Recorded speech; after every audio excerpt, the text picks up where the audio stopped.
Hello and welcome to DFS Coach Talk. Today is Friday, October the 28th, 2022. I am Joe Sarvati, affectionately known as Coach, and I am joined by the one and only Mr. Josh Crash Davis.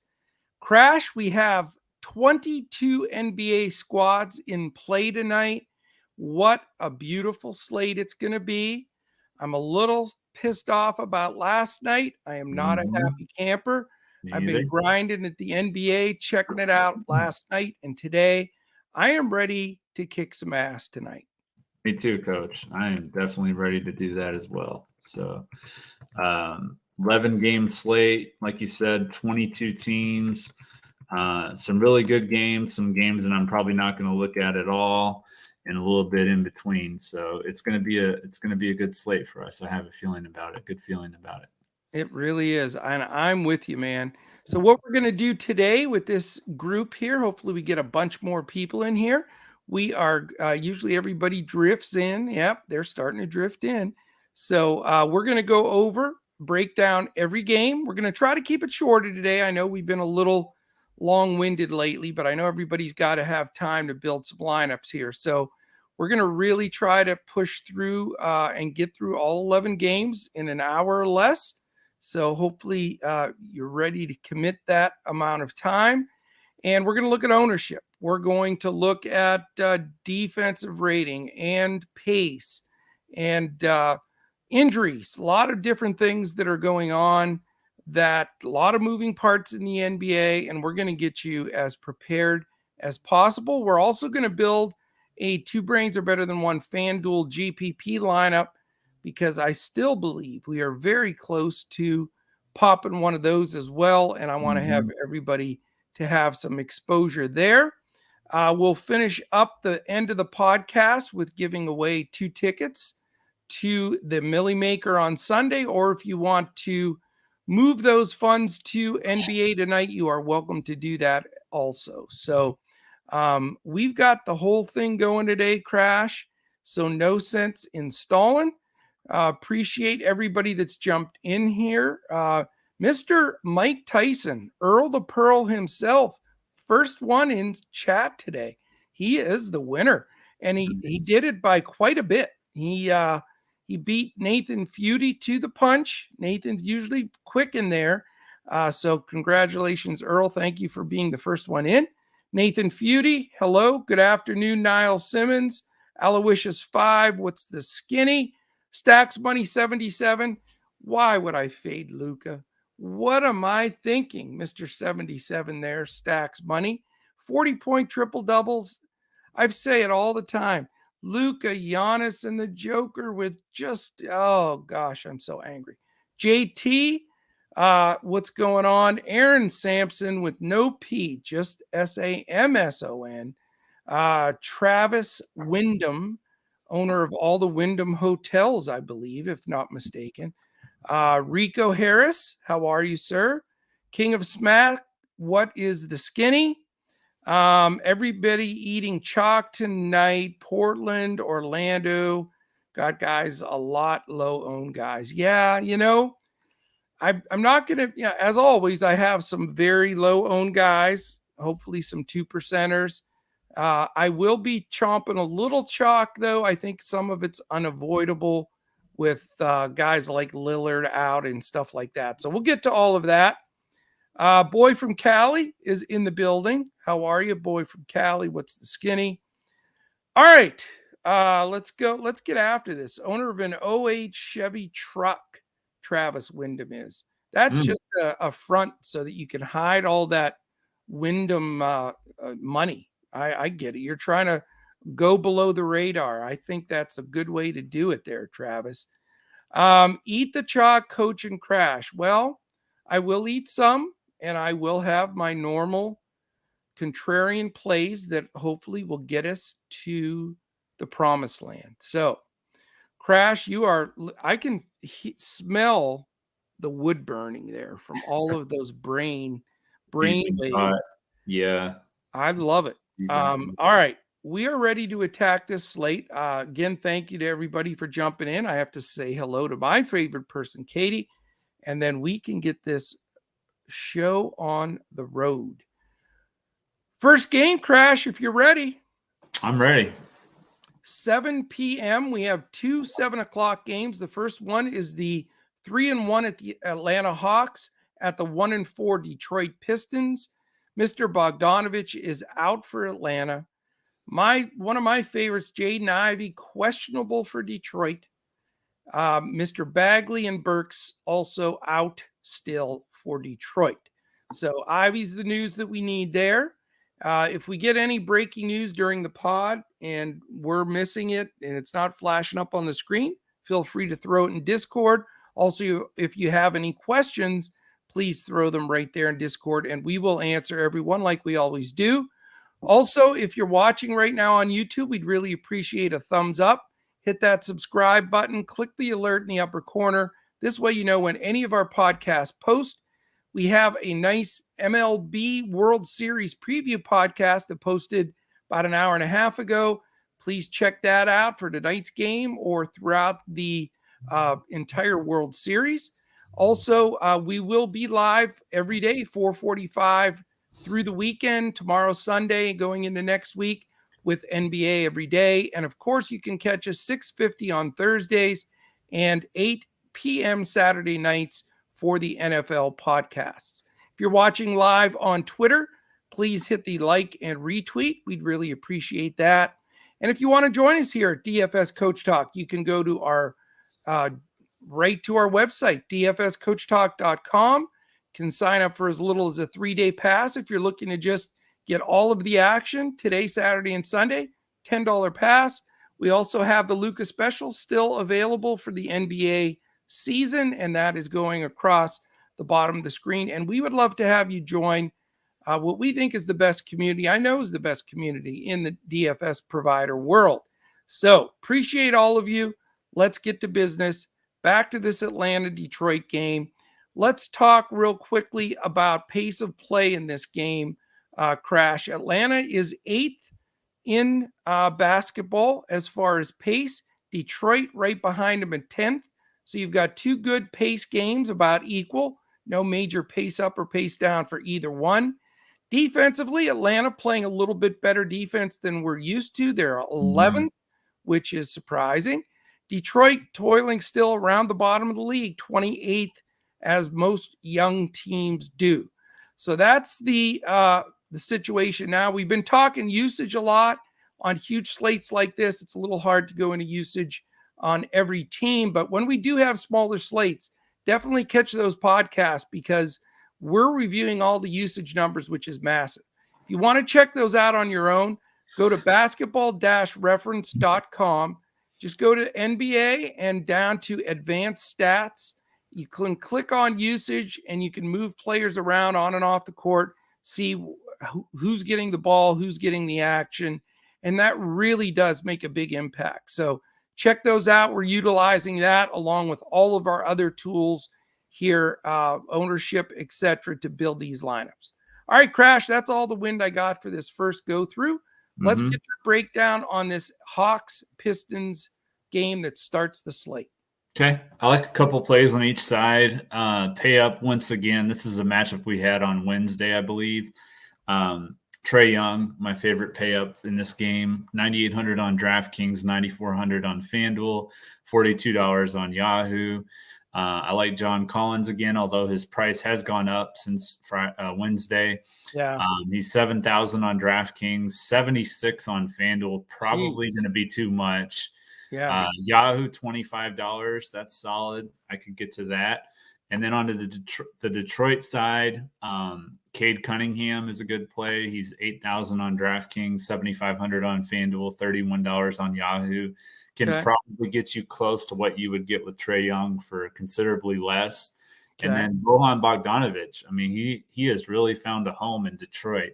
Yeah. And I like him at 5,900 on DraftKings and $18 on Yahoo the most, 6,000 on FanDuel. He will be a core play for me tonight. And that's it for this game. You know, I still always get a chuckle because when I'll never forget when both B Bogdanoviches came into the league. Mm-hmm. I remember talking to Dawson and we're looking at this. This has to be a mistake. There can't be two guys with the first initial B with the exact same spelling of Bogdanovich on the other side, right? Right. And it was. They both came into the league at the same time. So I know people still get confused, but remember the Atlanta Bogdanovich is out. The Detroit Bogdanovich is playing tonight and is in a good spot. So I still get a kick out of that anyway. Yeah. But I'll tell you, Trae Young is, I think, a solid play tonight. I really do. I think he's in a game like this with a decent pace against a bad defense. He's my favorite play on the Atlanta side. Paying up for him is a decision to be made on, again, with a lot of great plays tonight. But I do think he's in a terrific spot here, and I do like him for sure. Other than that, though, again, I've been on Collins, but his price has skyrocketed this first week and a half of the season or so. As far as, I mean, he was in the high fives. Now he's in the mid sevens already. I don't think he's a bad play. I just don't know value-wise if he's there. Yeah. So that's one spot I'm not sure about. Really not looking to go anywhere else on Atlanta other than Trae. On the Detroit side, I do want to know if Ivy's in or out. That's very important to know. And if he's limited, because, Cunningham possibly playable more so for me if Ivy's out. But again, with DeJounte Murray defense, not positive that I want to go there. Yeah. But if Ivy's in the mix, it certainly takes a little of that usage away from Cunningham, Bay, and Bogdanovich in particular. So not waiting for that news, which we'll have before lock without question. Cunningham, a possibility. And I do like your call on Bogdanovich. I think he can stretch the floor. Obviously, a terrific three-point shooter. And, makes it a little bit tougher guard for Collins. I do think their best defender, DeAndre Hunter, remains on Sadiq Bey. So I'm with you on Bogdanovich. I think his price is right, and he's in a good spot. That would be the spot I'd go on Detroit myself. All right, game 2, my friend. Also 7 o'clock, the 2 early games. Charlotte, 2-2 at Orlando, 0-5. We have a lot to talk about injury-wise here. We've got Cody Martin and Terry Rozier more than likely out. And, of course, LaMelo Ball has not played yet with a bad ankle. And then all kinds of guys out for Orlando. And this is going to be part of that chalk that boy from Cali was talking about here with Orlando. But Cole Anthony, Markelle Fultz, Gary Harris, Jonathan Isaac, Jalen Suggs, and Mo Wagner. All hurt, and they're also in the Wembanyama stakes here. I mean, 5 games in, and you've got 6 of your top 10 players out, 6 of the top 9 players out. So I guess my question to you, Crash, and we can look at, do you want to look at ownership now since we're on this chalky Orlando team? Sure. Let's glance at that, and then we'll get your breakout. So let's talk about how this is going to impact this slate with all these Orlando players out, because it looks similar, to what the Spurs were. Not that the Spurs aren't still dominant, but basically Charlotte at Orlando and Chicago at San Antonio has like 8 of the top 10 projected owned players. So that definitely puts a bit of a twist on things. So right now, Crash, on DraftKings, the highest owned projected player is Franz Wagner. He's $6,400, 31% projected ownership. Also, Dennis Smith Jr., his second highest owned player, projected at 24.5%. He's 6,300, which is, again, that's not giveaway money. So those two, and then Shaedon Sharpe, third in the Houston-Portland game. So how about that for 24% ownership on a rookie? Makes sense, though, with Dame out. So exactly. Yeah. Josh Richardson, 5,400, still remaining popular like he was in the last game. Justice Winslow. How's that for a strange one? That is really weird. Oh, no, my mouse just died. Is that possible that my mouse could have just died? It did. Now what? Oh, my goodness. This is a tragedy because I'm on my big monitor. I'm going to have to open up my laptop. Let me take over here for a minute while you're doing that. Oh my Lord. So next after Winslow is Paulo Banchero, excuse me. 78 there you go. On DraftKings, 20.3% owned. Then you have Trey Jones at 19.9%, Gordon Hayward at 18, and Damian Jones. I don't get that play. Well, he's supposed to start, so that could be. But he's going up against Rudy Gobert in the paint. It is overreaction, I think, of his starting role, probably. Yeah, I think that's bad chalk, honestly. So. Yeah, it's risky. Mm-hmm. Yeah. Keep going. Go do a few more, and then I'll jump on. I've already. I know how far you wanted me to go. So Wendell Carter Jr. 6,900. He is looking at 16.7% owned. Yusuf Nurkic 7,200, 16.4%. Anthony Simons 7,100, 15.8. Malcolm Brogdon 4,800. 15.7, and then we have Kelly Oubre Jr. 6,200, 14.7, Keldon Johnson 7,200, 14.4, Marcus Smart 5,500, 13.6, and Monte Morris 13.6, 5,500 as well. Excellent. And I'm going to jump right on. So everybody's already on this focus of ownership because that is huge. This leverage piece is giant. A lot different on Fanduel. So let's touch on that briefly here. Josh Richardson, number 1 there. Monte Morris, number 2. Mm-hmm. You've got Franz Wagner, Wendell Carter Jr. Again, you're getting a lot of ownership from the Charlotte-Orlando game.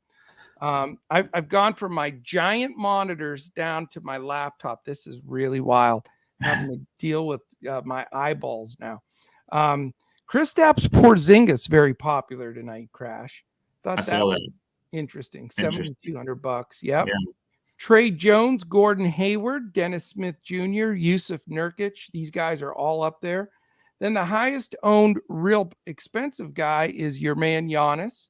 Mm-hmm. On Fanduel, he's projected at 22.5%, even though he's got that 11.8 number, which, we proved that even 12.3 or whatever Luka did not matter. So we'll see if Giannis is going to be in the same boat against the Knicks tonight. Right. This one was a bit stunning, and I don't have the stomach for it.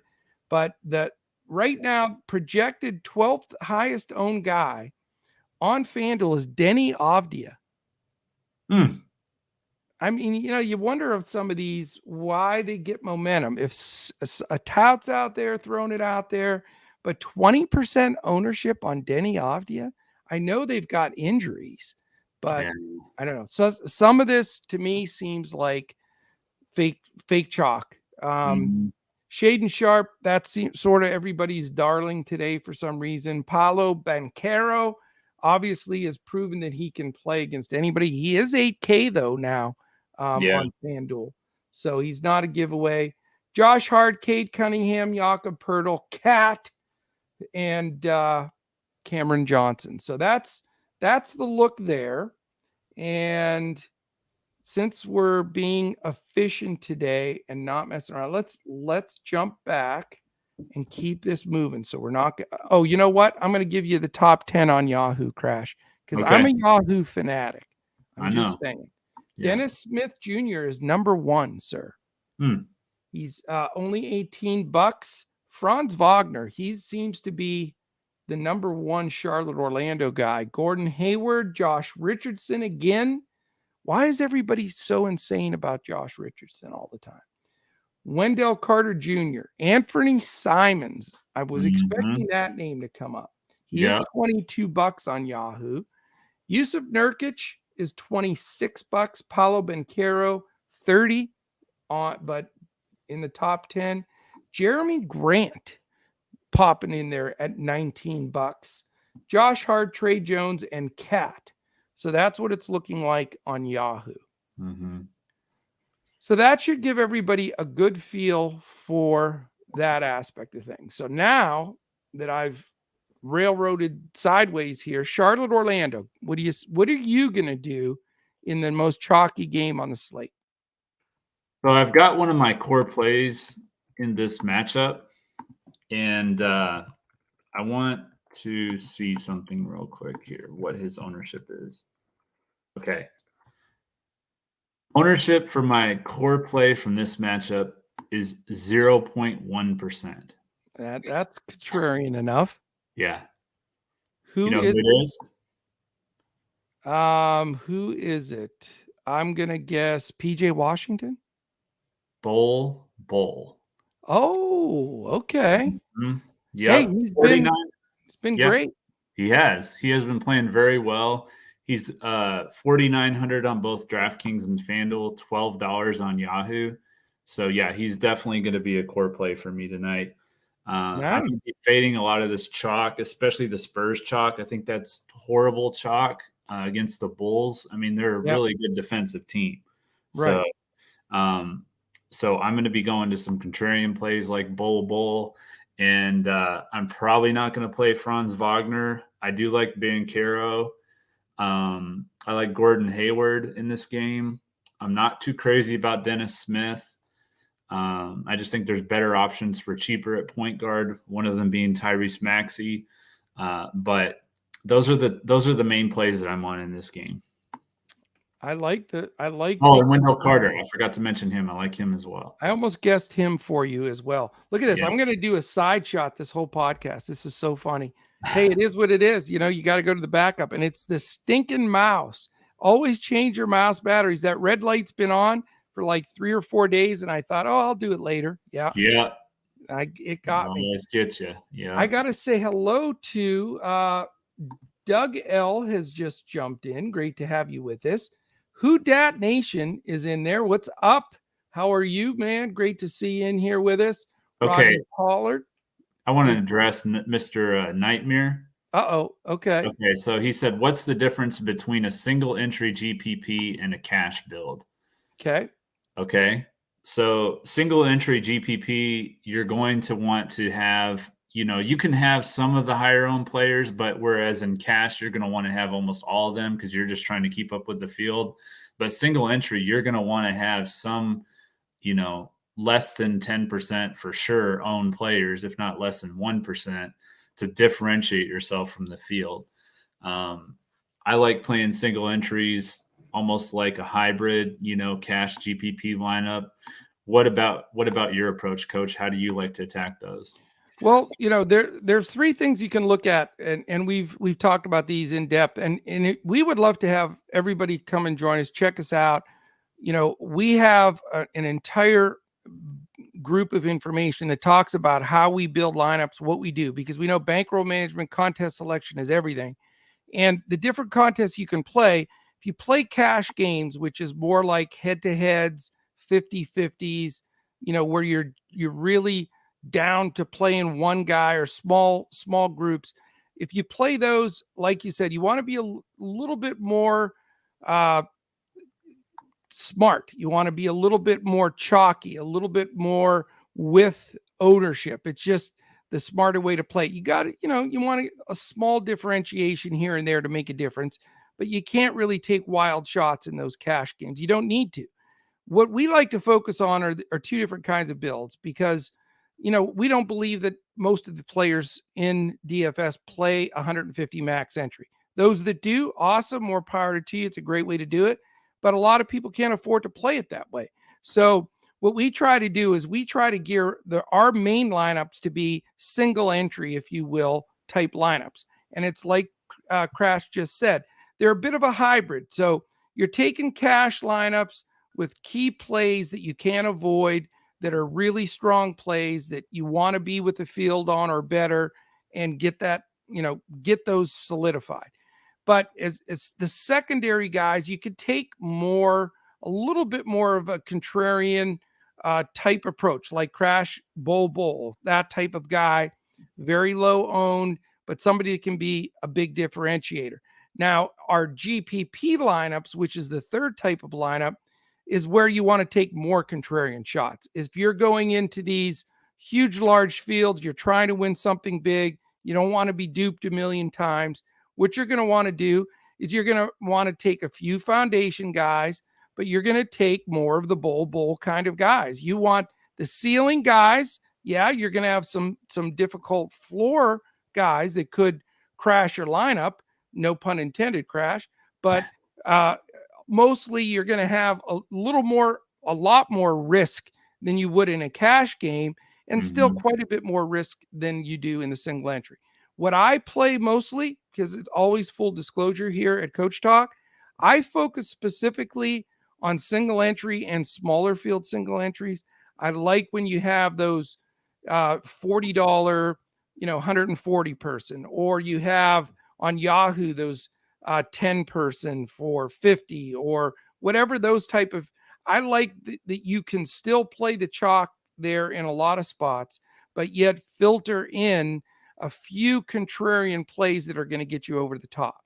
And you don't have to take wild GPP shots like you do if you want to try to take something with 40,000 people in it. So hopefully, does that explain it pretty well, you think, Crash? I think so too. Yeah. Okay. Awesome. And thank you for that question, man. Yeah. King of Smack, what's going on, man? Bowl Blues for King of Smack. Okay. Pain Blank SM, how you doing, my friend? Dead Presidents, we know that that's his real name. Nurkic will at least 15 plus rebounds. Boy from Cali's really feeling himself today with some of these calls. I like it. Nathan Feudy, let's see.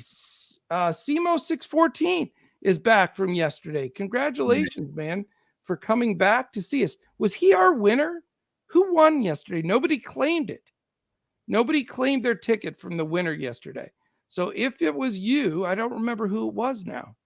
Do you remember, Crash? Wasn't it Aaron Sampson? No, it was somebody. It was one of the new guys that were in here for the very first time ever. Maybe it wasn't CMOS 614. It might have been the other new person. Yeah, I don't but remember. Anyway, stay tuned. If you just jumped in at the end, we're going to do a two brains are better than one, and we're going to draw some more tickets. And if whoever's won yesterday is back in here, you can still claim them, and there's no expiration on that. Nightmare, again, thanks for the question. Great to have you in here with us. Bev, what is going on? David Dulac, great to see you with us. All right, so that should give you a feel for that. Keep the questions popping in there. And then as far as my situation goes, I'm sorry, I'm going to move a little slower because I am down to the laptop and the pad as opposed to my mouse, which is just tilting me a small bit here initially. I think RJ Hampton might be a really good GPP play. I like RJ Hampton. I think he's an underrated player that does not get much of an opportunity, and I think he gets an opportunity here. He's my favorite GPP shot from this game, okay. And I don't think his ownership's going to be that bad. No, it's not. It's not projected high at all. I love Ben Caro. He is one of my key plays today. I don't care that his price is up. With all those other usage volume players and Anthony and Suggs specifically out, I think that he even takes on a bigger role today. So I'm a believer. There's no question about it. Wagner's not a bad play. I just don't like the leverage stance. He's too chalky for me. Yeah, me too. So I'm probably not going to go there strictly because of that. Wendell Carter, always in play, certainly. From the Charlotte side, it's that back to, for me, the same exact scenario that we had the last game. Hayward and Oubre are the two guys that I'm looking at the most. I think even in a scenario like this where it's a 221 total, which is decent, I think you could look at one or the other or both.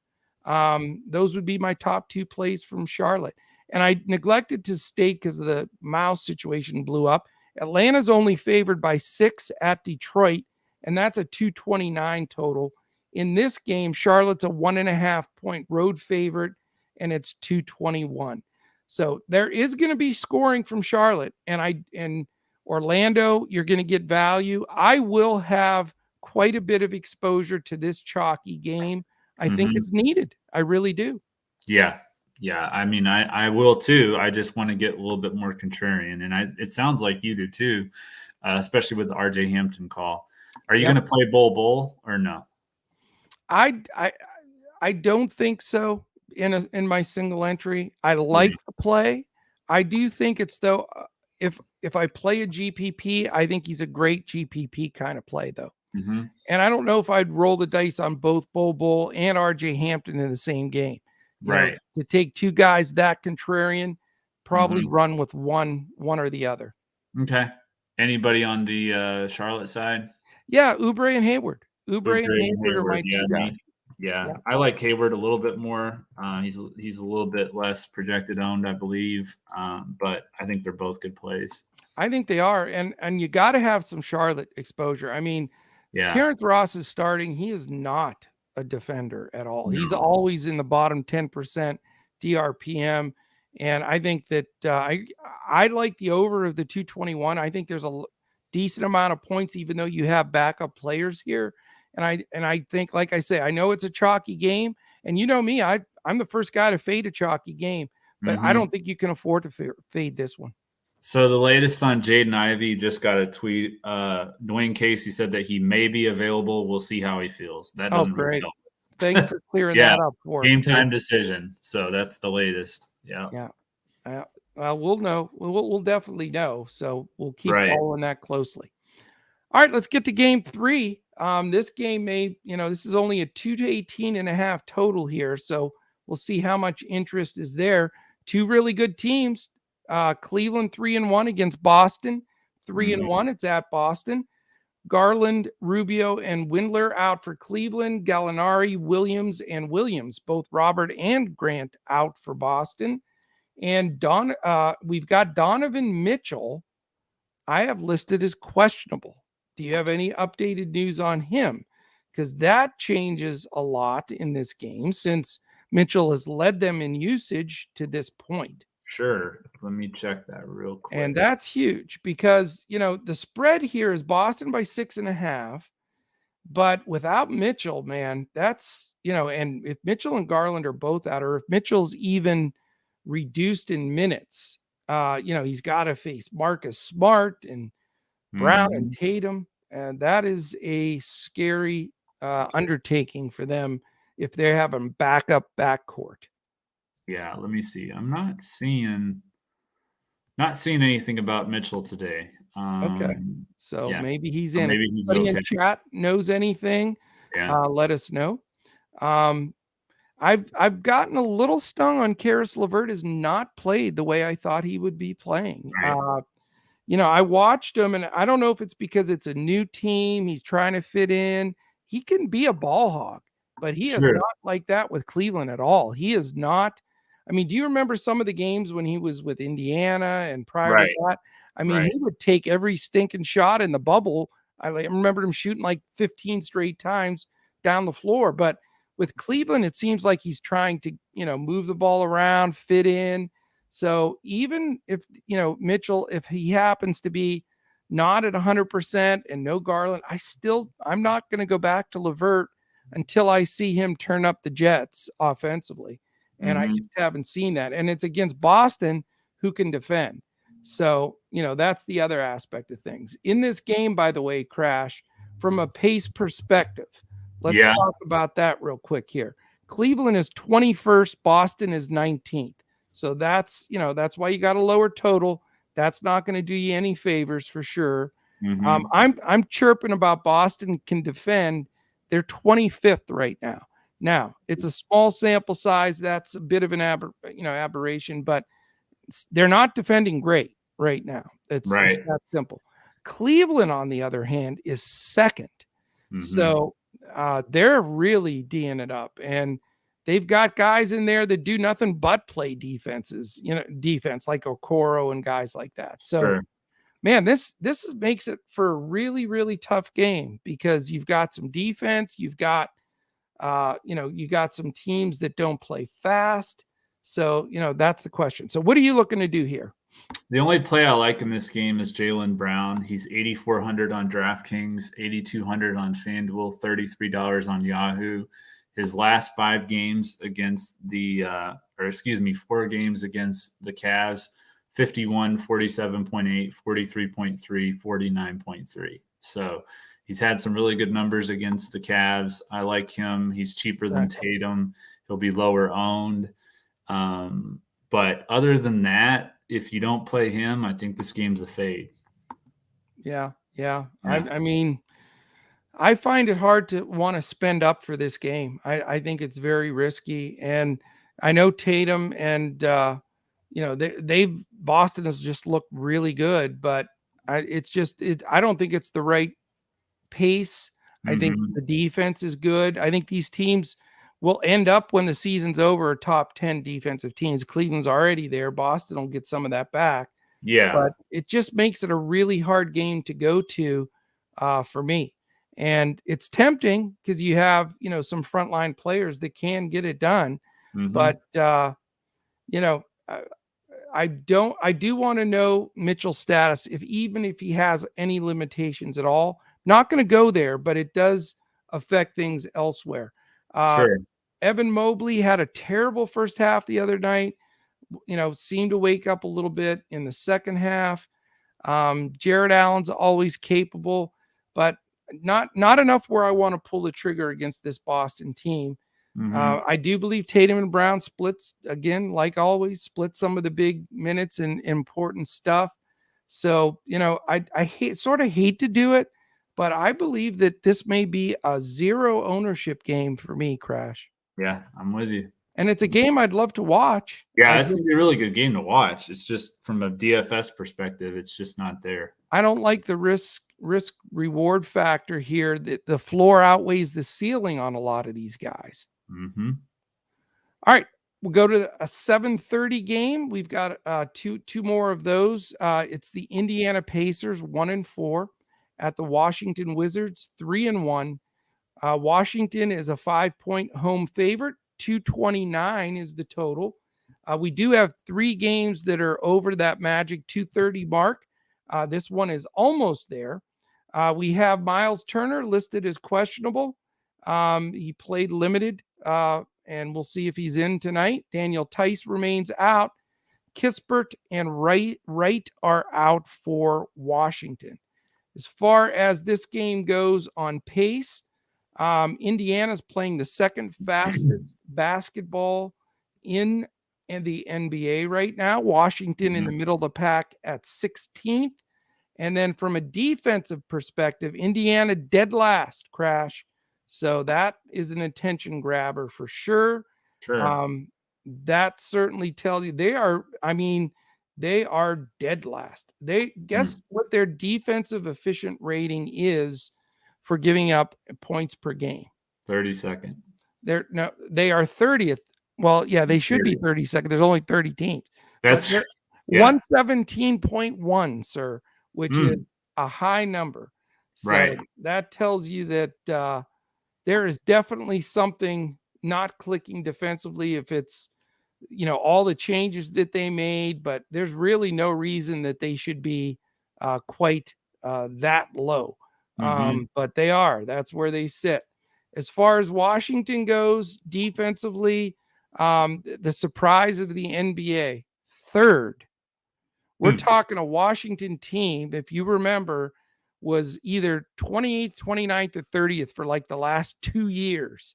Yeah. So whatever's happened there, whatever the changes that the coaches put in, I do like him as a coach, by the way. They're 3-1 because they're playing some damn good defense. Sure. And it's, their projected lineup: Morris, Beal, Avdia, Kuzma, and Porzingis. So he's getting something out of him. Again, small sample size, 4 games, but still, that's why they're 3-1. So it creates an interesting dichotomy, if you will, here in how we look at this game. So what are you thinking of right off the bat? On the Pacers side, I don't really like Buddy Hield very often, but I do like him tonight. He's had some good numbers against the Wizards. On the Wizards side, I like Kuzma. I don't really want to go to Morris quite as much because of his ownership is pretty high right now. I think Will Barton is a good alternative play to Morris. So I think Okay. Barton and Kuzma on the Wizards, and then Buddy Hield and maybe Jalen Smith on the Pacers. But not going to go to Halliburton. Not going to pay that much for a guy that's going up against a defensive team like Washington. So I know. I mean, to say which a sounds good, weird. I know that's what Yeah. I'm saying. A good defensive team like Washington. Say what? Yeah, Mm-hmm. it's crazy. But I mean, Halliburton is certainly the dominant player on that team. Right. He is the alpha. He's the man, and he's the spot to go if you're gonna go there. And I am Crash. Okay. I'm not buying into this third ranked defensive team. I just can't. I mean, it's a lot of the same guys from last year. Right. Porzingis is not a defensive stopper. I mean, I know he blocks shots, but Mm-hmm. I don't know. I'm just not buying. I think it evens out. I think the Pacers can score. They're playing so fast that I just think Halliburton's a fantastic play today. I really, really like him. I've been liking him on and off. He's made a few of my lineups, but today he's one of my favorite players, Crash. I really, really like him. He's Yeah. the only spot I'm going to go to on the Pacers because I think he's the only guy that's deserving that. For Washington on that side, though, again, playing the worst defense in the league and expecting them to be bad all year defensively, you certainly can spend up for a Kuzma or Porzingis Mm-hmm. or a Beal. But Yeah. I don't think Beal is playing the level or role or that he expected to do from a DFS standpoint. I just have not seen it yet. Even though they're playing well, I think he's bought in. He's not chucking and ducking like he usually does, which Right. is better for their team, but it's Mm-hmm. not better for us if you want to roster Beal in DFS. Right. So I lean more towards Kuzma, Porzingis, one of those guys on that side of the ball for Washington. Okay.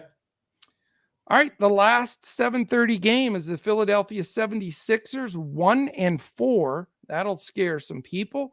Against Nick Nurse finds a way to win. It doesn't matter. He's 3-2 with Toronto.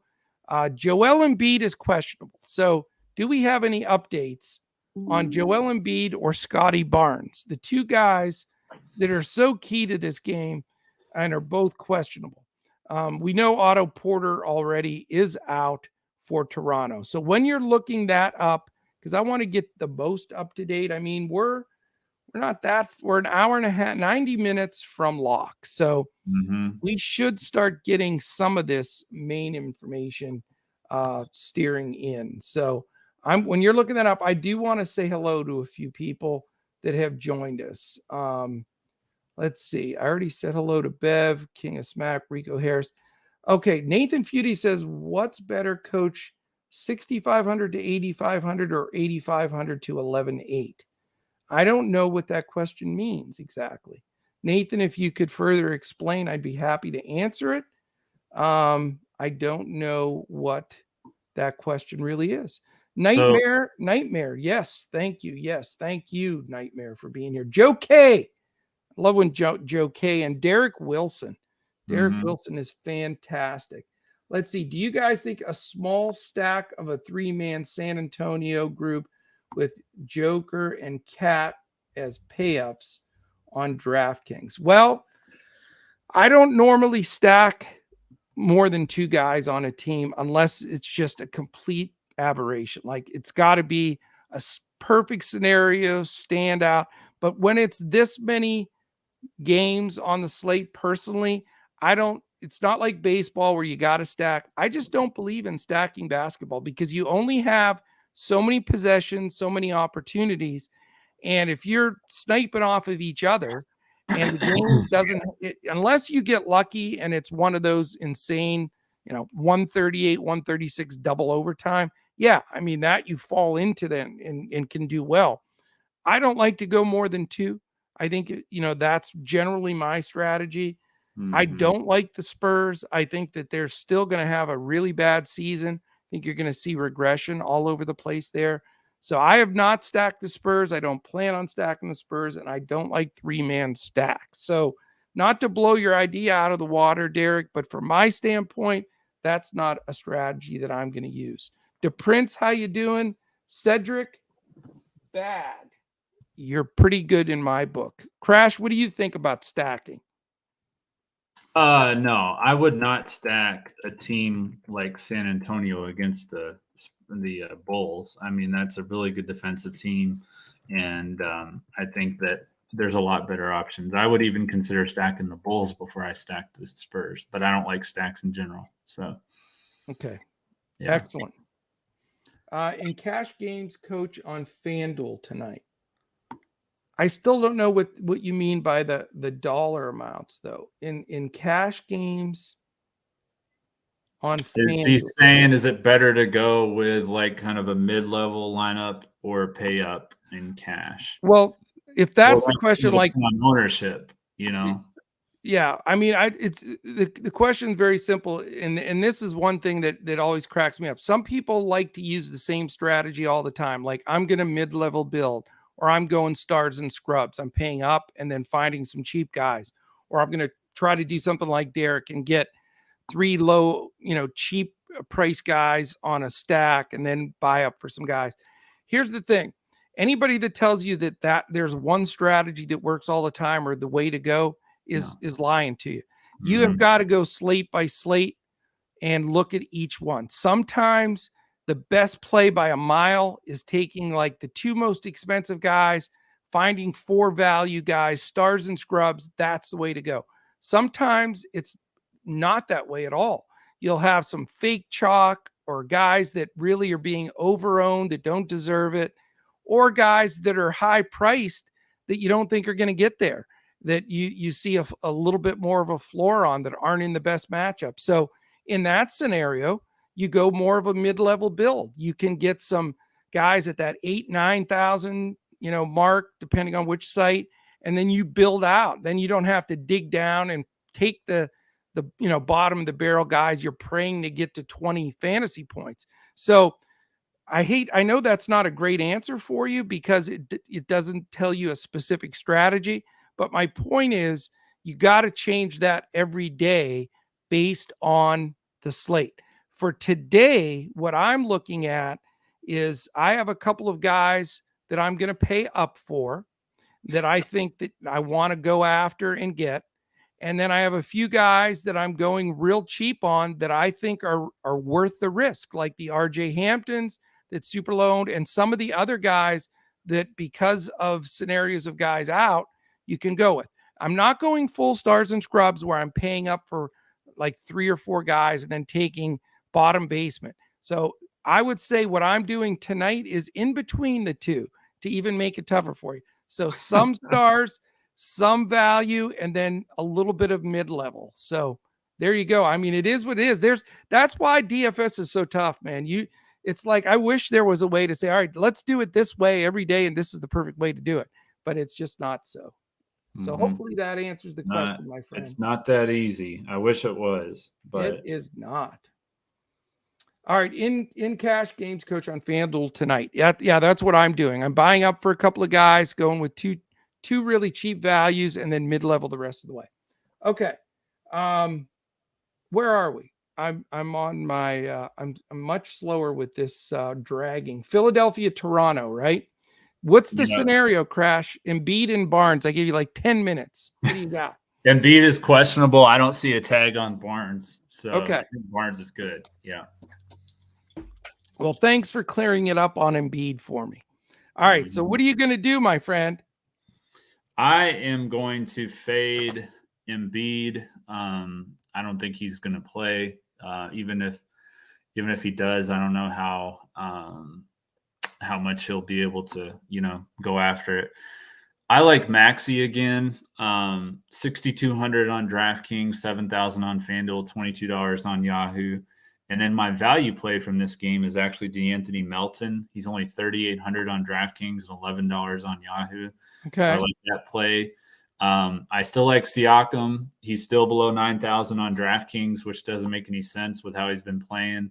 As I mentioned the other day, Van Vliet has had like 8 games in a row of really good production against Philadelphia. Yep. And Barnes, 6,500. That's a very fair price. I like that price on DraftKings. And then 28 on Yahoo isn't too bad either. So, what about your lookalike James Harden? No, I learned my lesson the other day, Coach. You were right on about him. Well, that was a good spot for fade. I don't know if this Mm, is as good of a spot for fade, but yeah, yeah, I know. I mean, there's good news and bad news here, though, Crash. Toronto's a 2-point favorite, which, that'll get a little bit of attention of Doc and company in the locker room. sure. But here's the issue. It's a 212.5 total. I mean, Right. that's just pathetic. 212 and a Mhm. half. Yeah, that's That terrible. hurts ownership for me. Yeah, that's pretty rough. Here, Um, go ahead. no, go ahead. Go I was ahead. going to say everything depends for me on what the news is on Embiid. First of all, if Embiid sits, then Montrezl Harrell becomes in play for me. Mm-hmm. So that's number one. Yeah, Harrell is somebody I considered if MB was out. Yeah. Number two is if Embiid sits, then Pascal Siakam becomes a good play for me. If Embiid plays, I'm completely fading Siakam. So Mhm. it just, I really need that news. And Right. I'm going to be sitting on that news. I may put lineups up in Discord for our members. If we don't have that news, I may have to do some switching 15, 20 minutes after lock. So everybody that's a member that's going to look for those core builds on DraftKings, the full lineups on Fanduel and Yahoo, you're going to have to stay tuned to see when that news comes through, because I mean, if anything is shape shifting in this game, it's Mhm. that Embiid news. Now, if Embiid plays, Crash, 100% pass for me. I don't want any part of this 212.5 total game with a lot of overpriced players for a Mhm. game of this pace and this defense. Yeah. Let me get. I didn't give out the defense here, did I? And pace. Um, Philadelphia right now is playing with the 23rd fastest pace. Toronto is sitting at 22nd. So slow. That's Mhm. part of the reason you've got that scenario. Defensively, Toronto is only 17th and Philadelphia 23rd. Again, those are gonna adjust themselves as further games go on. So don't think those teams are as bad defensively as they show, and they have two defensive-minded coaches. So it's again, I can't really recommend anything. Embiid in, I'm a pass. Embiid out, I'm gonna look at Harrell and Siakam, and that's it for me. I don't want to pay up. I mean, if you pay up for a guy like Harden to me, or Van Vliet even at a 212.5 total game, it doesn't add, the numbers don't add up for me. Mhm. I understand. I do understand. All right, Um, you ready for the 8 o'clock games? There's two yeah. of them. Yeah. New York Knicks and the Milwaukee Bucks, your teams, here they are. 3-1 Knicks and 3-0 Bucks. You've got Grimes out, Connaughton, Ingles, and of course Middleton, which affects everything. Those guys are all out. And man, the Giannis has been absolutely ridiculous, almost unfair. I don't think he is human at all. But let's look at pace in this game real quick. Milwaukee is sitting at 15th, and the Knicks, of course, play Thibodeau ball, are 11th. So they're not bad for Tibbs, letting them run a little bit anyway. Milwaukee is the best defensive team in the National Basketball Association, and the Knicks are 8th. So that is a deterrent Mhm. for ownership as much as possible here. What are you thinking about? For me, I don't have anyone on the Knicks that I like. I just didn't find anyone that I like the matchup for. And then, of course, Giannis, he's always in play. I mean, he's one of the big three that we've talked about in every podcast: Giannis, Jokic, and Luka. And then I think Lopez is a little bit better play than Portis tonight. Okay. Um, I know the other day I was real high on Portis, but I think Right. Lopez is going to be a better play. He's only 5,200 on DraftKings and Yeah. 17 on Yahoo, so he's cheaper than Portis on those two sites. Great He's call on Portis, by the way. That almost broke Thank the you. slate, man. That was awesome. Yeah. And so he's 6,000 on FanDuel. I'm not sure if I'm going to get to him over there, but on DraftKings and Yahoo, I do like Brook Lopez. And that's really about it for me. I think this is going to be Probably one of the lower scoring games of the night. So Yeah, I mean it's 223, so it is not projected high, but it's 11 and a half points higher than that game prior in true. Vegas, which Yeah. is wild. And Milwaukee's only a 6-point home favorite, which Mhm. they're respecting the Knicks here a little bit. That seems like sort of a low number to me. I was expecting an 8.5, but Yeah. thought that was interesting. I'm not, Jalen Brunson just murdered it for me the last time. He really got me, got it done for me. But Mhm. I'm not going that direction. Not with Drew Holiday defense. It's too. I really respect that. And Holiday used to dog Brunson a bit with the Mavericks. I remember that firsthand. So Right. I'm not going to go there. Although I love the way Brunson's playing, and it's very painful watching how good he is, and I knew he would be. After that, Milwaukee plays such good defense. Mhm. I know Mitch Robb can have some decent games, but that interior with Giannis and Lopez and Portis is just too good. I'm Yeah. not going to want to spend up for Randall. RJ Barrett's wildly inconsistent. I never recommend Evan Fournier, and I still don't. Please don't play him. Although I got to say, whatever he did with his hair, like that the shaven down thing, at Yeah. least he looks pretty cool now, Right. but Right. I still would not go that direction. So 0 for me on the Knicks. Mhm. Uh, I I got to make the decision on Giannis, and as of now I'm not playing him, Crash, Yeah. and You it's a did it. I killer. mean, especially on DraftKings, he's 12-1. I, So I mean but that's what we said about Luka last night. yeah. Yeah. And so you get what you pay for sometimes. I just can't make a build, Mhm. referencing what people were asking in chat. I mean, if I play the guys I'm going to play and add Giannis to the mix, now we're talking about you got three Rub dogs. Like City, USA. Yeah. King of Smack put some good info in there. Thank you for sharing that info too. But at that point, you're looking at three guys coming off the bench that are going to play 20, 25 minutes. You're going to have, half your roster of those D'Anthony Melton kind of guys. And Right.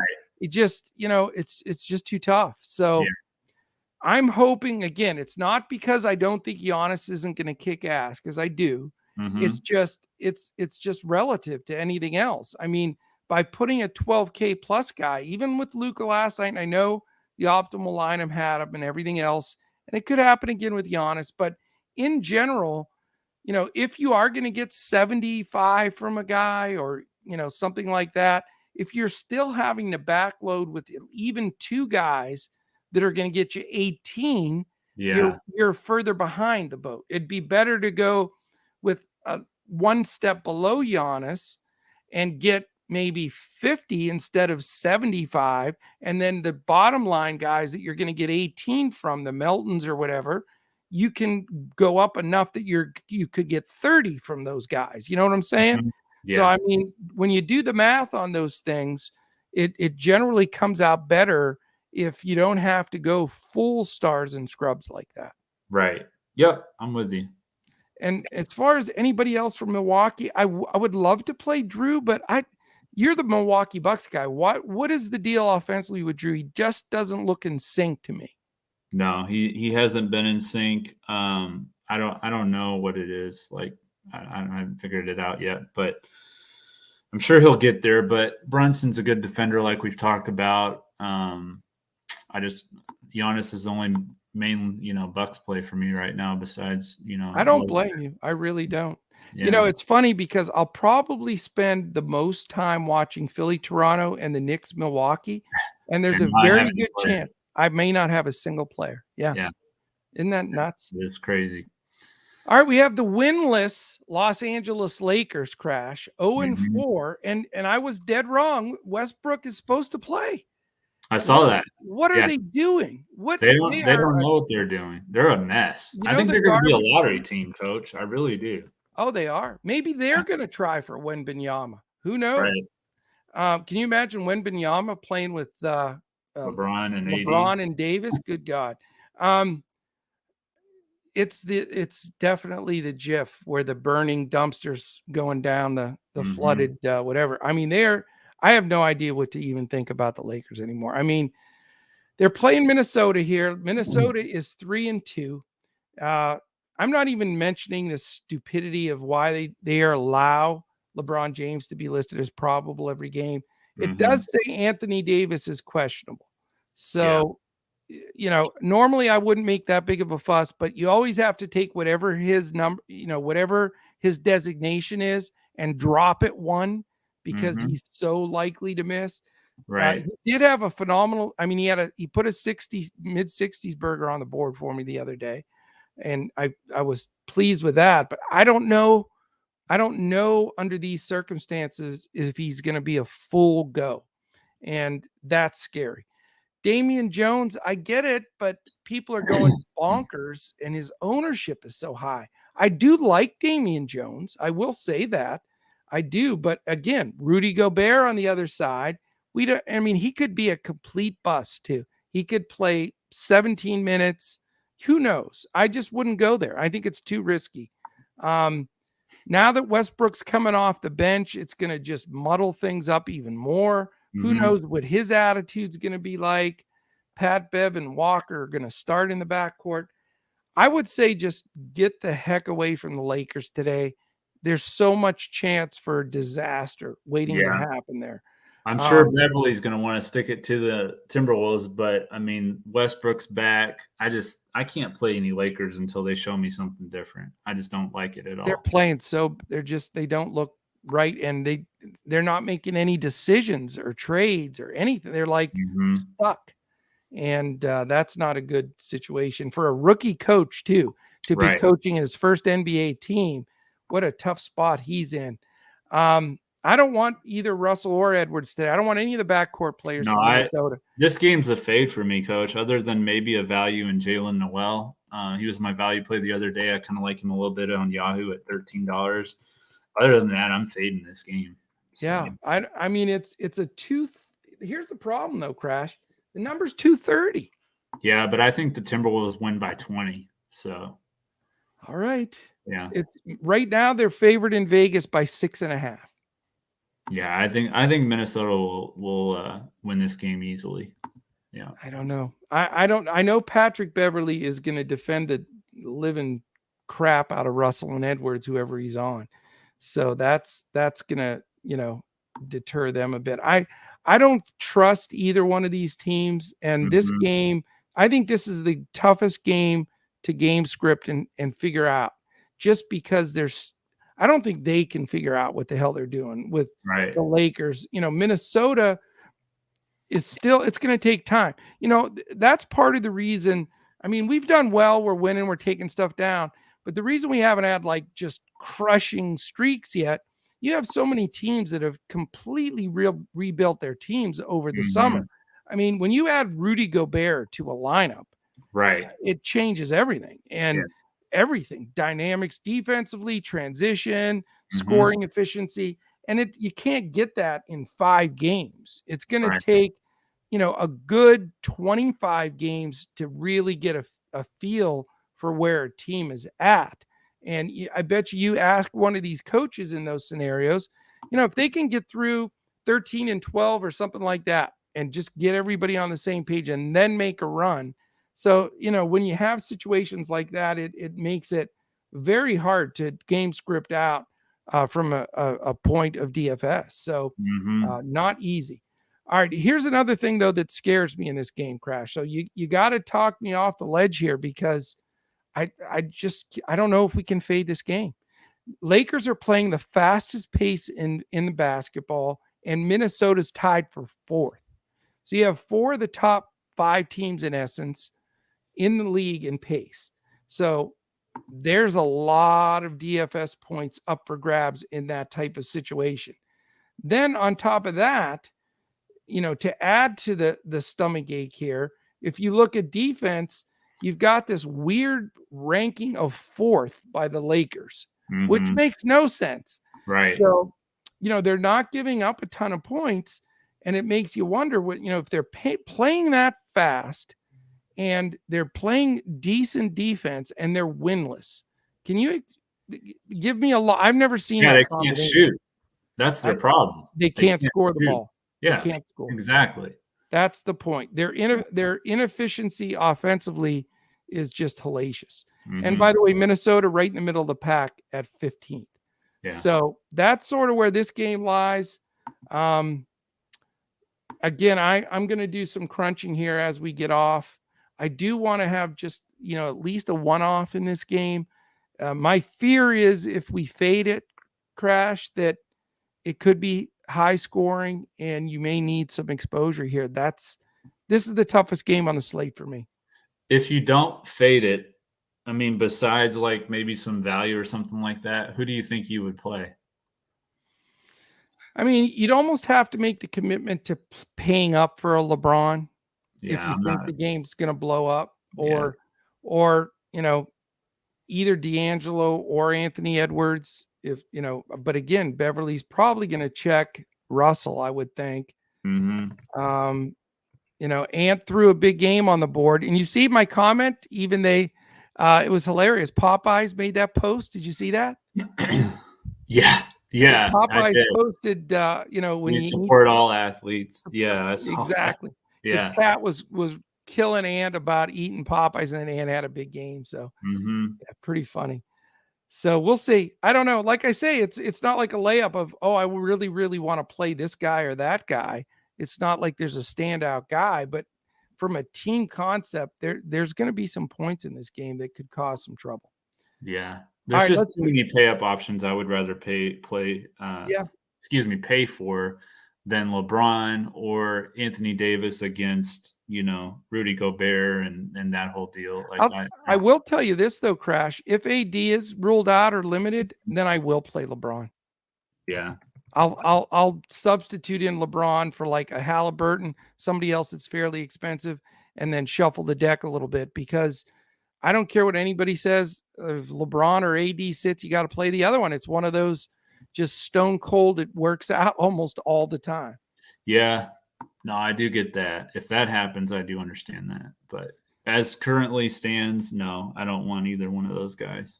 All right. I don't really like any of them Timberwolves either. I mean, I don't think Anthony Edwards is going to have another ceiling type game like he had the other day. Towns and Gobert, they're splitting that usage. D'Angelo Russell, he's going to probably get Patrick Beverly's defense. I don't know. I just don't like it. So I don't blame you. All right, let's get the last early game. Then we have three game after hours late night group here. But this last one is at 8:30. It is the Bulls and Spurs. Again, one of the games that's getting a ton of ownership, and it's very interesting. It is the Bulls are a road favorite by 5. They're 3-2, coming against the 3-2 Spurs. And it is a 230.5 line. So I understand that's why a lot of people are going that way.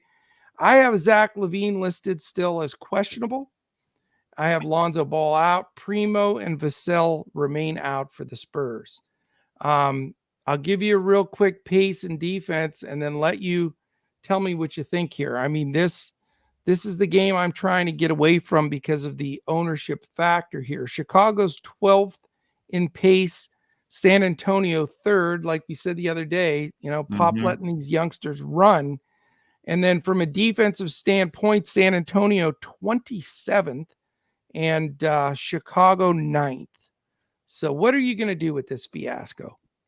Like I said before, I like the Bulls. I like DeRozan, 8,900 on DraftKings, 8,500 on Fanduel, $36 on Yahoo. Going back to San Antonio, he had over 50 DraftKings points in both games against San Antonio last year.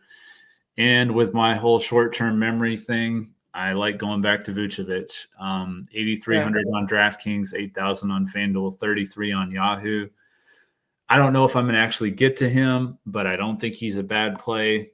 The only play I like on the Spurs is Josh Richardson, and it's strictly because of price. 4,800 on FanDuel, $14 on Yahoo.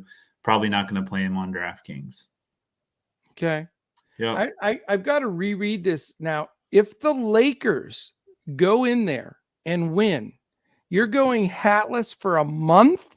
No, if they win the championship. He said Yeah, he said the Lakers are going to bounce back and win the championship. I said if they Oh, do I that, thought you were talking about for a month. tonight. I was No, going to say that is the gutsiest call you've ever made right there. right. No, I'm not doing that. I'm saying if they win the championship, which I've got, 29-1 or whatever. Good luck with that. Yeah. Yeah. King Yeah. Moses, how you doing, man? Great to have you with us again, brother. Great to have you in here. And the only problem, Aaron Sampson, with D. Russ, I like D. Russ, but he's going to get Pat Bev defense. And they were buddies. They played on the same team. He started ahead of him. He's going to be chirping and driving him nuts. So yeah, and it's the same reason that I don't like Trey Jones in this game, because he's going to get Ayo Dosunmu defense. So right. Yeah.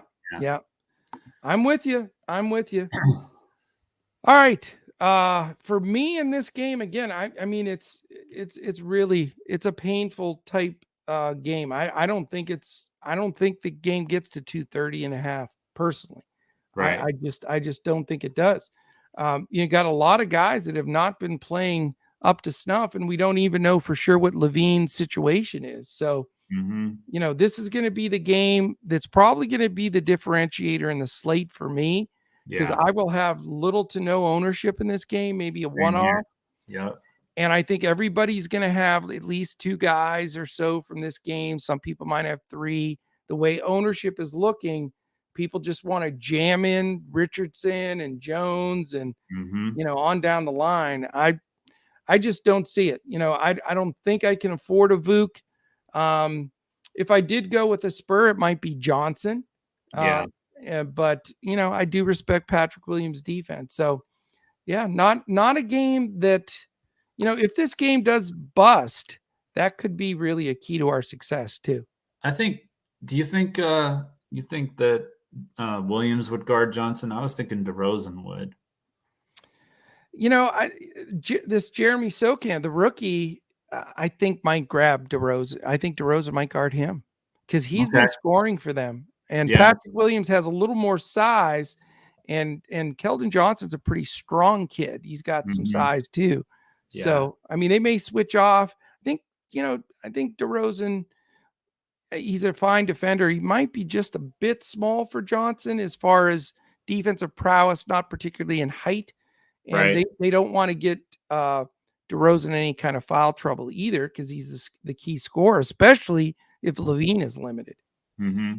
And, is DeRozan a threat if Levine's limited? Absolutely. But he has looked terrible. Right. I don't know what's going on with DeRozan, but he is just out of it right now. All right. 3 late games, my friend, 9 o'clock and 2 10 o'clock. So not bad. Utah Jazz at the Denver Nuggets. Utah's 4-1, Denver's 3-2.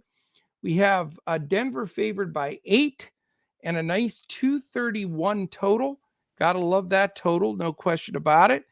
And as far as pace goes in this game, Utah is playing fast at 7th. Denver playing a lot faster than they did last year at 9th. So that gets some interest, and that's why you see that 231 total. Utah is 5th in defense. I think that's a bit of an aberration. I don't believe going to last.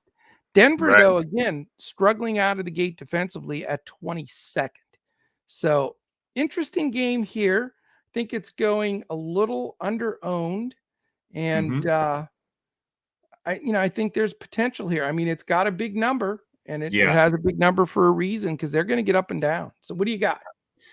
I like Vanderbilt once again on the Jazz. I'm just real big on him. 5,600 on Draftkings. That's a fair price. 6,100 on Fanduel. I don't know if I'll get to that. $17 on Yahoo. That's pretty solid. On Denver, Jokic is my favorite pay up option on this slate. So is he? Okay. 11,000. So he's, over 1,000 less than Giannis.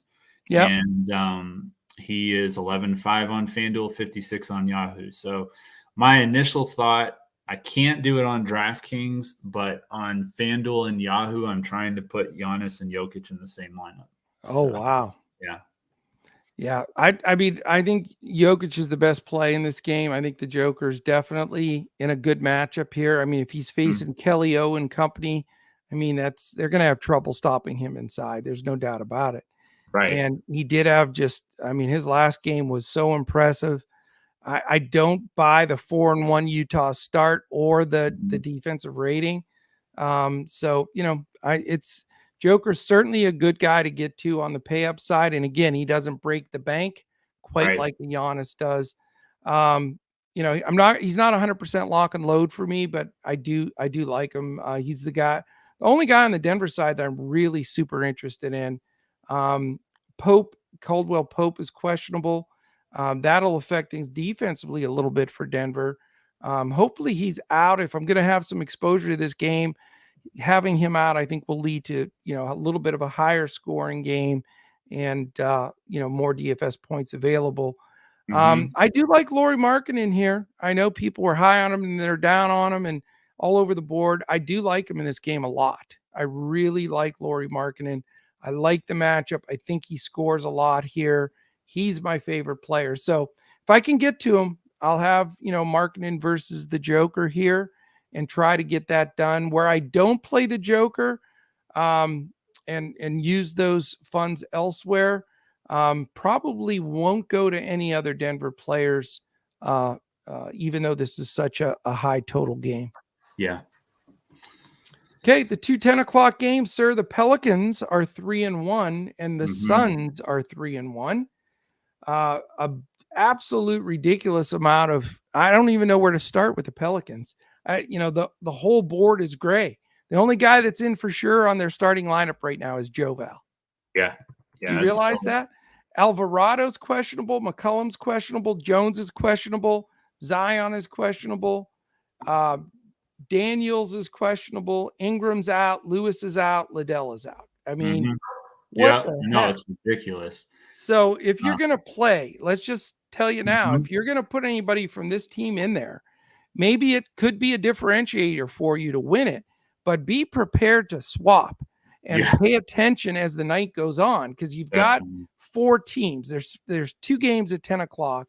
And I don't, a CJ McCollum, an Alvarado, a Zion, any of these, they could be take down the slate kind of guys here. Mhm. But if they're ruled out, you better be ready to switch to a Jalen Green, Mikal Bridges, Josh Hart, whatever. So have a Yeah. plan, figure out the salary, put them in that spot where you can pivot out in most positions. That what do you call the spot? Where you can it escapes me right now. Utility. The utility spot, right? So that you have a little bit more opportunity to put a different guy in there. But I'm not just blowing this off. A lot of Wow, people are this going to is look at that and say, insane. "Screw that! I don't want anything to do with it." But I think this is interesting. It's a 225.5 total. Phoenix is favored by 7.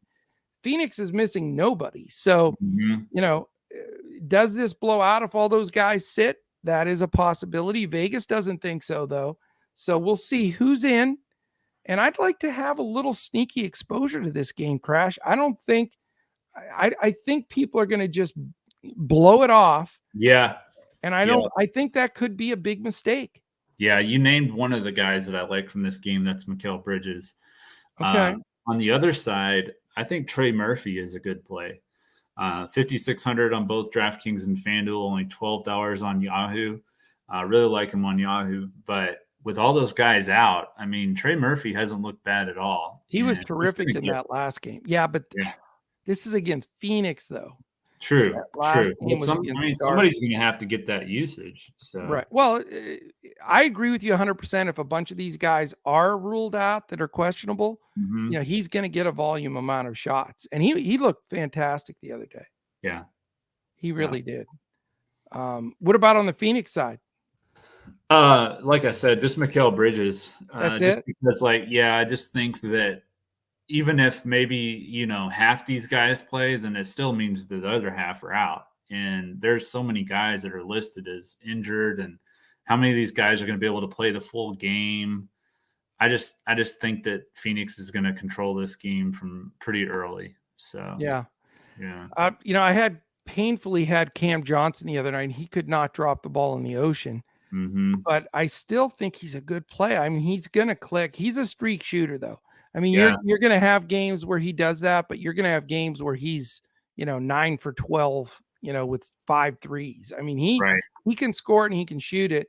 If Herb Jones doesn't play, you're going to get he's the key to their defense by far. Sure. So, I mean, we got to get the news on that, but I would like to have some exposure to both sides here. I just think it is one of those stinky games. So I'm going to try to build some lineups where if I do have to pivot, I'll have, already know in mind salary wise what I need to do. Pace wise, by the way, here, Crash, Pelicans are 13th and the Suns are 18th. So not super fast. Phoenix is 6th defensively. The Pelicans are 16th. So again, not a stackable game where you want to go 2v2 or anything, but again, just it'd be nice to have a guy or two at the most combined in your pocket for that late game in this matchup, because these teams are pretty good. I like that call with Cam Johnson, and he's kind of one of those guys that's like a fringe starter almost. And I could see him getting extra minutes. Monty Williams probably won't pull him as fast as he will, Booker and Paul and Ayton and those guys. So I think he'll get good minutes even if the game isn't that close. Yeah. Yep. All right, let's finish it out with the Houston Rockets at 1-4 against the Portland Trailblazers with no Dame for a while at 4-1. We've got Porter and Şengün are going to play from what I read. So we got Şengün in there again. No Fernando, no Ty Washington. For Portland, they lose Lillard, like I said, Peyton Sarr, and Watford. So you've got interesting to see what's going to shake out with Portland and how chalky they'll be without Dame and all of that massive usage. Yeah. Where is it going to shift to? Does it go to Simons and Hart?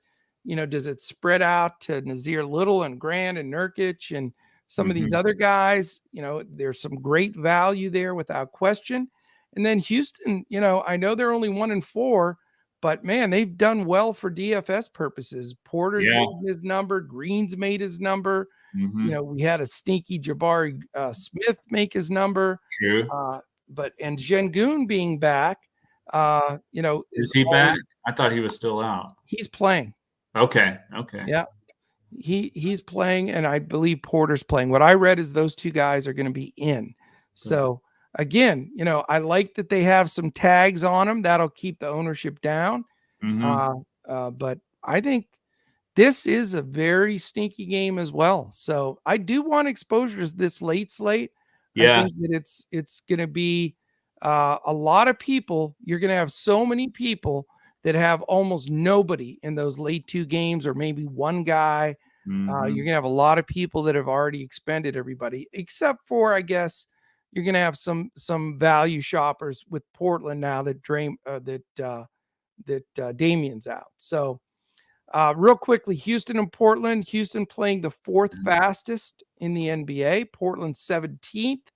Defensively, you've got Houston sitting at 21st, and Portland is at 12th. So what are you doing in the late game? Man, I really like that Şengün play at 5,500 on DraftKings. I was just looking to see how much he cost. I thought he was going to be out, so he's probably going to end up being one of my core plays. Honestly, I'm just a big fan of his. Okay. I like Easton again as a value play. 4,400 on DraftKings, 4,500 on Fanduel, $12 on Yahoo. Okay. And as you mentioned, Jalen Green, I think it's a really good spot for him. And then I like the guards on the other side too, because Houston, I feel like that's the best way to attack them is their guards. And so Simons and Sharp, Sharp's getting a lot of ownership. That's the only thing I don't like about it, but I still think he's a decent play. Yep. My favorite play is Jalen Green. I like Kevin Porter as well. I'm not going to go with any of the bigs though. With Şengün playing and Smith and that rotation, a little concerned there. Definitely want Portland exposure though. I think Jeremy Grant's a good play. Yeah. I think Simons possibly he can be boom or bust though. Definitely.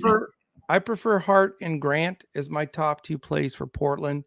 And I'll probably have half my lineup in these last two games and half my lineup in the earlier games. So I am definitely going to be having to ride the wave a lot longer than some people. So no frowning if we're only in the middle of the pack, because we're going to finish strong. Yep. All right. All right. 2 brains are better than one. We got the call. We know that Mr. Tyson does not like FanDuel. He does not like getting FanDuel information. So we're going to just throw. You got the first pick, Coach. I know everything's slower for me because I lost my mouse. So oh yeah, sorry. It's going to be I apologize to everybody. It's my own fault. All I had to do was change the damn batteries and I didn't do it. All right. Let's see what we got here. I am going to go with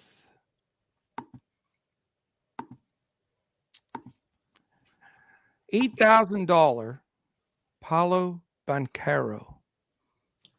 What position? I would prefer him at small forward. Okay. Okay. I will take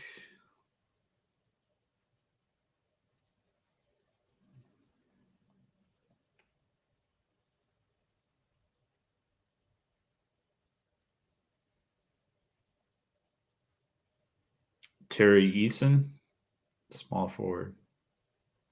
Eason, small forward. I'm going to go with Lauri Markkanen, power forward. Okay.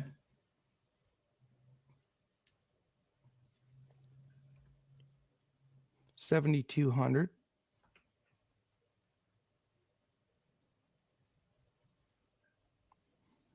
This is a GPP, folks. So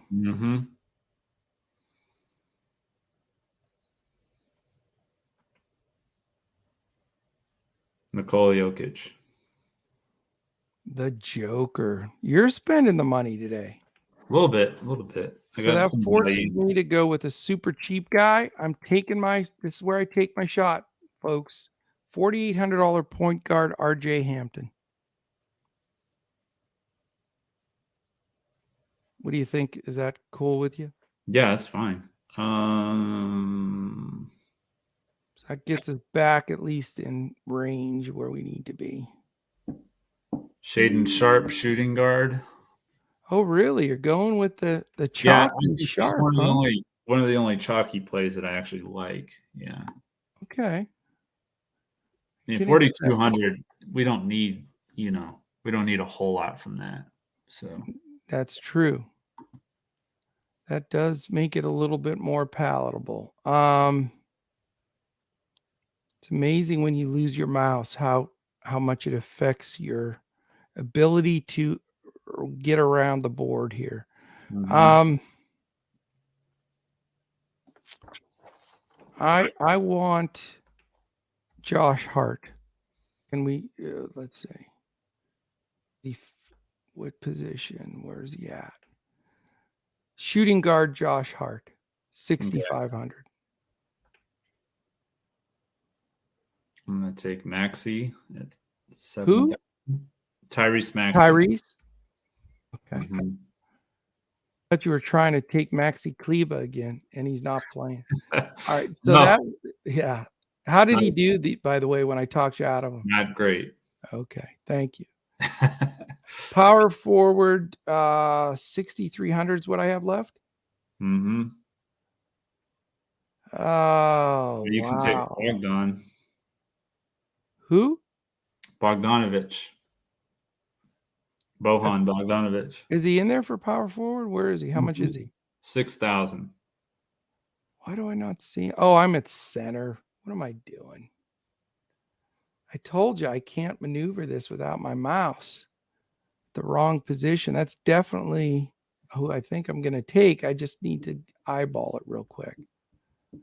Let me see here. Tobias, Jabari, Şengün, Porter, Vanderbilt. I'm going Bogdanovich. All right. So that gives us the 2 brains are better than one. We have $300 extra if we need it. We've got RJ Hampton, super low owned, Tyrese Maxey, Shaden Sharp, Josh Hart, Paulo Banchero, Terry Eason, Lauri Markkanen, Bogdan Bogdanovich, and the Joker. That is your 2 brains are better than one. Yes, sir. All right, man. I think that does it. On your way out, if you haven't done it already, please hit the thumbs up, hit the subscribe button, click that alert. I'm going to give away 2 tickets here as we close the show, and appreciate everybody jumping in here. You can catch us all weekend, Saturday and Sunday at 44:45 as well. All right. The winner of the 2 tickets, you need to jump on Twitter at DFS Coach Talk, DM me your PayPal email, and we'll get it sent to you right away. The winner today is Doug L. Doug L. You are the winner. Another multi-winner. I think he's won before as well. Some people have the randomizer luck. Maybe they've cracked the code crash. Maybe so. David's right. We did say that. We'll have to do that next time. The Yahoo 2 brains, but we'll do. Oh, I forgot about that. Yeah, next time we'll do a Yahoo 2 brains. I've totally forgot about it. We'll do it this. Are you on with me tomorrow? Yeah. All right, let's do the Yahoo 2 brains tomorrow. Let's do it. All right, everybody. Thank you so much. And have a great evening. Let's crush it here, knock it out. And I think it's time for some takedowns. We just got some news on the Magic starting lineup. Franz Wagner, Terrence Ross, Paulo Banchero, Bol, and Wendell Carter Jr. Okay, we're going to make a change. We're going to get RJ Hampton out of the lineup. Okay. So that makes the situation we can do live instead of having to do it in Discord and on Twitter. So that takes him out. We also got Anthony Davis ruled out. So there you go. There's some. Oh, damn. Okay. All right. I got it, Coach. I got us. Trust me. I would like to put LeBron in there. I knew you were going to say that. So what I'm thinking is we'll take Joker out. Jokic. Joker? The Joker. Okay. Then, can you put Bol in? I put Bol at center. I did. Okay. And that leaves you with 5,900 for point guard. But who did you put? Where'd you put LeBron? Oh, I put LeBron at small forward where Terry Eason was, unless you want to put where Lauri Markkanen was. No, I'd love to do that. All right. So I'm going to put Bol at center. I'm going to put LeBron. I knew Davis wasn't going to play. I just knew it. All right. And that gives me, let me make sure I got this right, 5,900 at point guard. So do we have a good option there? Let's see. Hopefully we do. Scanning down.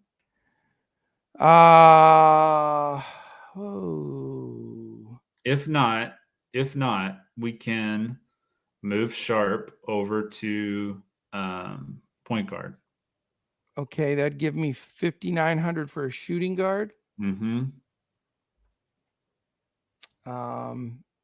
Wait, no, we can't.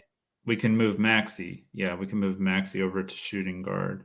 All right, I found who I wanted. Oh, okay.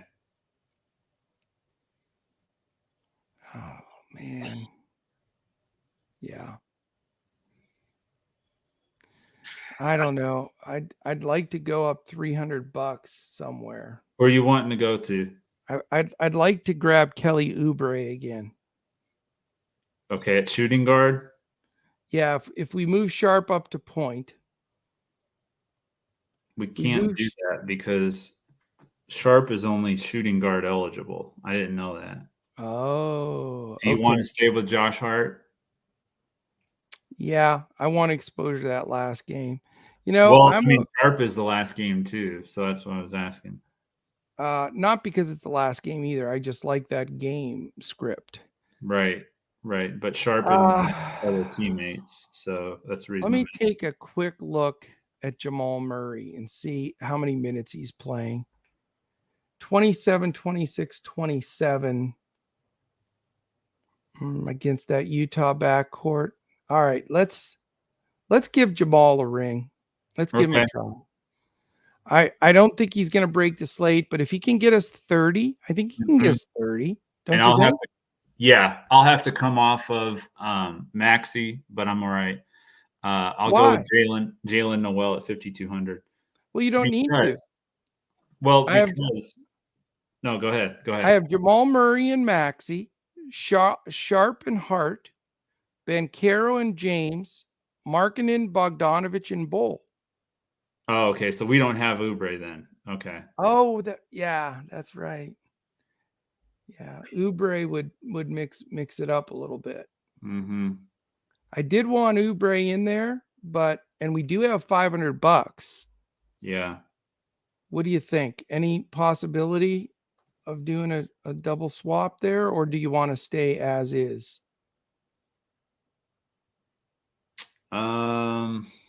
Murray, Maxey, Sharp, Hart, Banchero, James, Markkanen, Bogdanovich, and Bull. I think that's fine. Okay. And it's very contrarian. Sure. Yeah. I'll LeBron's going to be higher owned now with AD out. Oh yeah, he'll be chalky now that he's out for sure. Mm-hmm. But I think we got to have him, and the fact that Bull's starting, he's going to go dead chalk too. Yeah, that's true.